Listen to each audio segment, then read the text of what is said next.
Recteur, bonsoir. Bienvenue dans l'émission Haïti aujourd'hui. Bonsoir. C'est un plaisir de participer à l'émission Haïti aujourd'hui. Bonsoir à tous vos collaborateurs et aux auditrices et aux auditeurs de Radio Tian FM. Très bien. Alors, recteur des hommes, dans la dernière élection, ou élu pour un deuxième mandat dans cette université, dans le cadre d'élection pour renouveler le conseil UIH, là, qui ça ou bail tête tout comme objectif pendant nouveau mandat ça? Bon, alors, nous avons fait campagne sur deux documents de perspective, et c'est deux documents que plus haute autorité dans l'université a approuvé et qui te fait l'objet de large consensus. Le premier document, c'est le plan stratégique de l'Université d'État d'Haïti, qui donne un certain nombre d'orientations concernant la gouvernance, les infrastructures, les professeurs et la nécessité de professionnaliser le métier d'enseignant, les questions académiques, plus précisément la réforme académique qui doit arriver à faire en sorte que les cours que nous dictons soient en rapport avec les besoins de développement du pays. Il y a eu là-dedans les questions de recherche, la question des partenariats et des services à la communauté, et puis les relations internationales. Alors, nous ajoutons une huitième orientation qui concernait les conditions de vie, d'apprentissage et de travail des différents personnels de l'UH, c'est-à-dire professeurs, personnel administratif et étudiants. Ça, c'était le premier document. Et le deuxième document, c'est ces résultats ou exercices que nous faisons dans toute université, dans toute entité dans l'université, qui c'est Port-au-Prince, qui est en province, c'était les états généraux de l'UH, côté que nous poser problème universitaire avec toutes composantes liées, professeurs, étudiants, personnel administratif, et côté que tout le monde, de manière très ouverte, sans fioriture, dit qui j'en y l'université et qui j'en y le marché qui ça y pour lui. Opération, exercice ça qui durait 2 ans,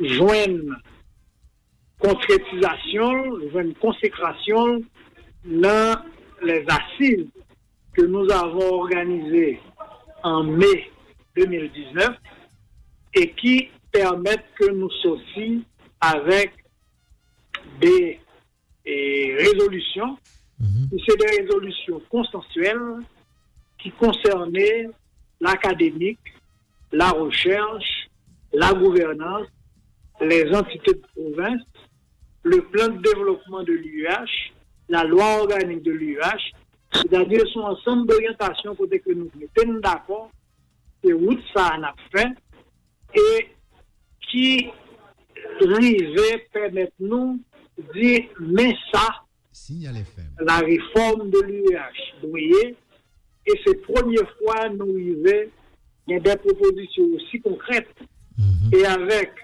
un consensus aussi élevé pour que nous avons dit que réforme universitaire qui te prévoit depuis peut-être 20 ans, nous arrivons quand même réaliser une espèce d'avant-projet du plan de réforme et c'est dans ce sens-là que depuis nos fins faits états généraux, nous lançons des commissions thématiques qui justement viennent pour concevoir la mise en œuvre de cette réforme de l'université. Donc c'est sur 2 documents que ont été établis perspectivement et c'est sous base d'âme penser que l'électeur te ferme confiance. Très bien. Maintenant, plan de réforme ça, est-ce que l'est accessible, n'importe monde qui a vérifié lui? Et c'est pas auprès de moi s'il te plaît.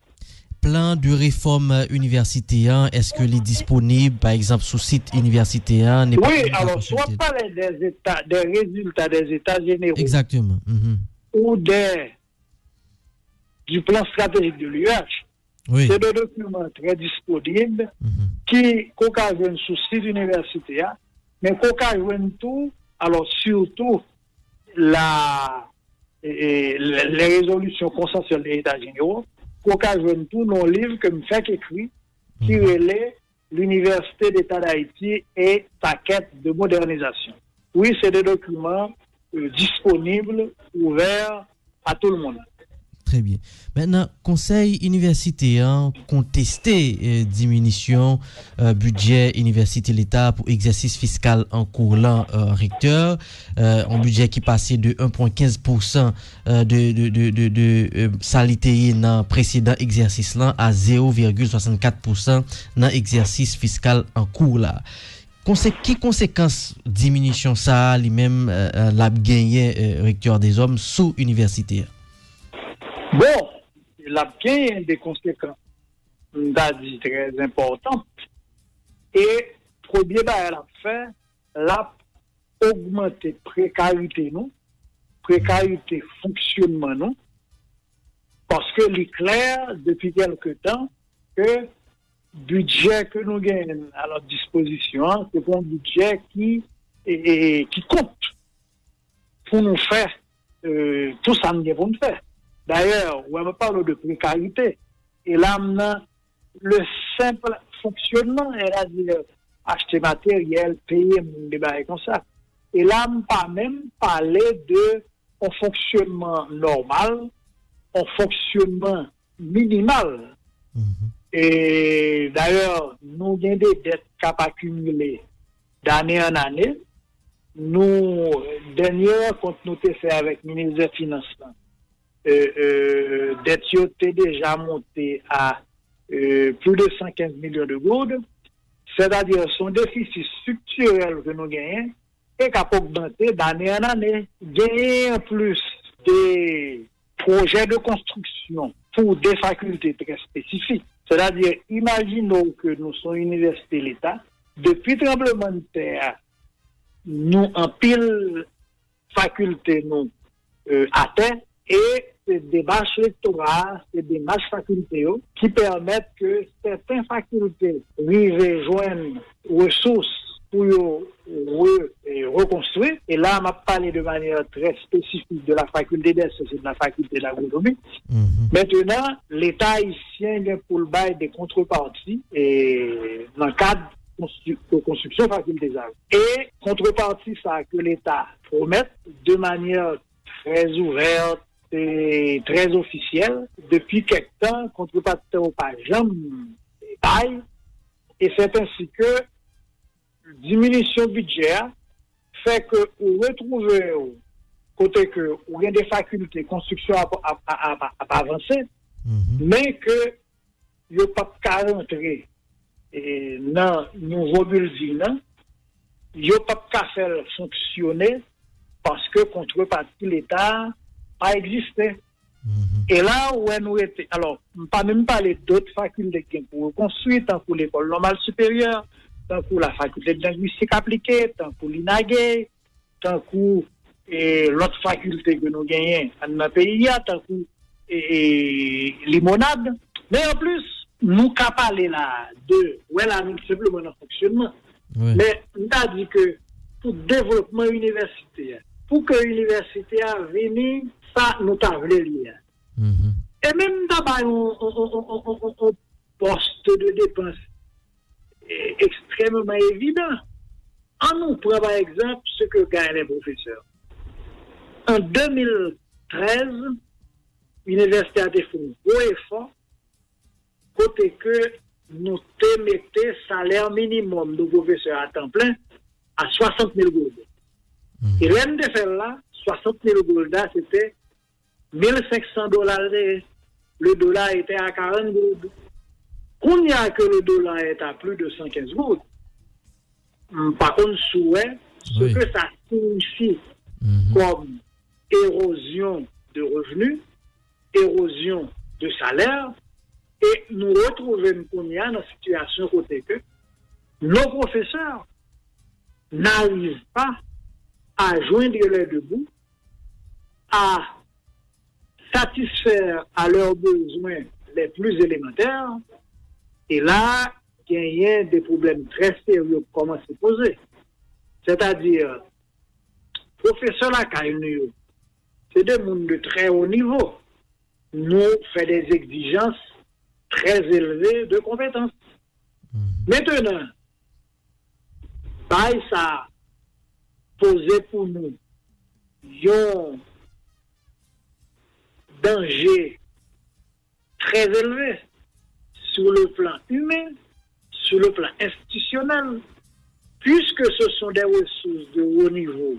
Il y a doit aimer l'université à Jean, mais si on n'est pas capable de subvenir à leurs besoins les plus élémentaires, aux besoins de leur famille, manger, boire, dormir, voir petite l'école, etc., mais nous risquons que Mounsayo répondent à des sollicitations d'ONG, d'organisations internationales et même de l'étranger. Et les ça, l'université a retrouvé dans des problèmes insolubles. Ouais. Donc, là, on prend simplement la question des salaires. Salaire de professeur. On peut même arriver dans le salaire du personnel administratif. On peut arriver dans les besoins de réforme académique. On peut arriver dans la nécessité que nous fassions des recherches suffisamment pertinentes, surtout dans la période de vous comprenez? Donc, ça veut dire que nous, nos niveaux de précarité extrême, qui a déjà existé depuis avant le budget, ça, et ça te fait que nous mettons l'État au courant de situation, non? Et l'État te fait des promesses très fermes. L'État te fait des promesses à travers le protocole d'accord entre l'UEH et l'État. Et là, on a parlé de protocole qui était élaboré, signé et négocié selon les règles de l'art. Son protocole qui était même passé devant le Conseil des ministres, qui était pour résolution spéciale pour permettre pour les ministres d'en signer. Nous-mêmes tout, Conseil universitaire, c'est autorisé recteur à signer un protocole d'accord ça. Et sous le protocole là, on voit que l'État te prend engagement pour que les finances universitaires et dans fonctionnement, et dans son fonctionnement, et dans son développement. Et d'ailleurs, base protocole là, c'était le plan stratégique de l'UH. Et l'État et les deux parties ont des attentes très claires. L'État n'a pas tenu à ce que nous-mêmes nous formions pour lui et pour la société des professionnels de haut niveau, des cadres et des dirigeants, que nous arrivions faire des recherches, faire des études qui permettent l'État. Qui est le protocole ça a été signé, recteur?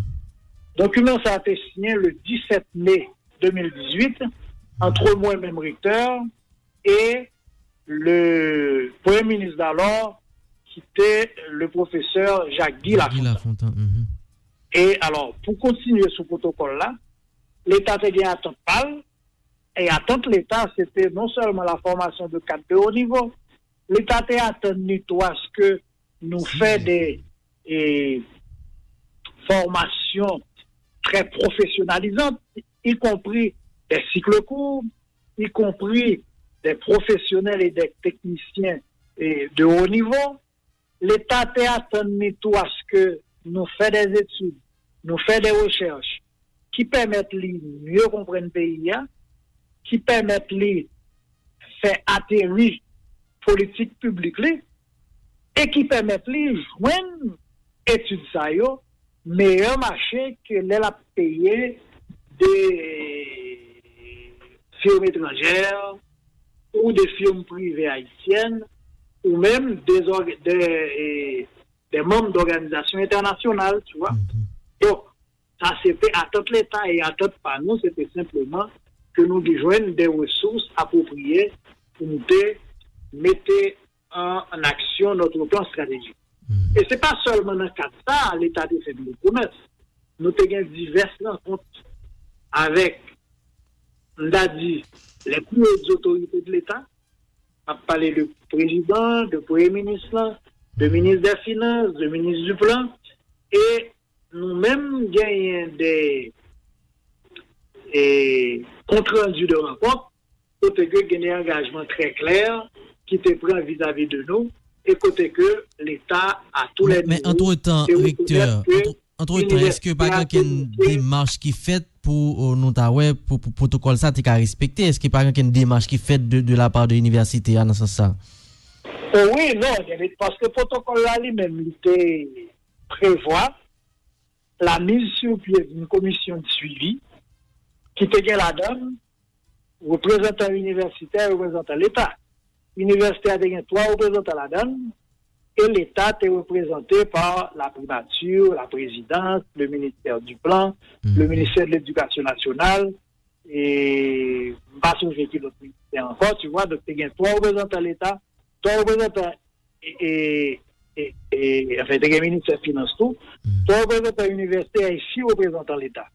Et dans le protocole là, je ne pouvais pas avoir un comité de suivi, mon qui représente nous, c'est chercher répondre à exigences qui ont été faites. Ils ont fait nos exigences pour faire état des lieux de l'UH. Ils ont fait nos exigences de plan d'action de l'UH. Et nous avons fait tout ça. Mais qui ça va nous comme explication qui fait le protocole n'a pas qu'à appliquer? Bon, l'État va avoir explication de manière très, très claire. Maintenant, c'est dans la réunion entre nous, bon, je dis pas l'argent, des bails, on s'en comprend. Donc, cela dit pas très clair qui dit et sous question ça. Et bon, on ne dit pas d'explication. Même je dis que il y a des mécanismes, les mécanismes ont toujours existé pour protocole d'accord, faire l'objet de suivi et faire l'objet d'application.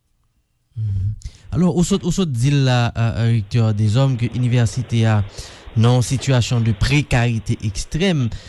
En termes de besoins, est-ce que nous faisons évaluation de ça qui est idéal pour l'université dans le budget de l'État, qui pourcentage qui est idéal pour nous, qui montant qui est idéal pour nous répondre à besoin nous?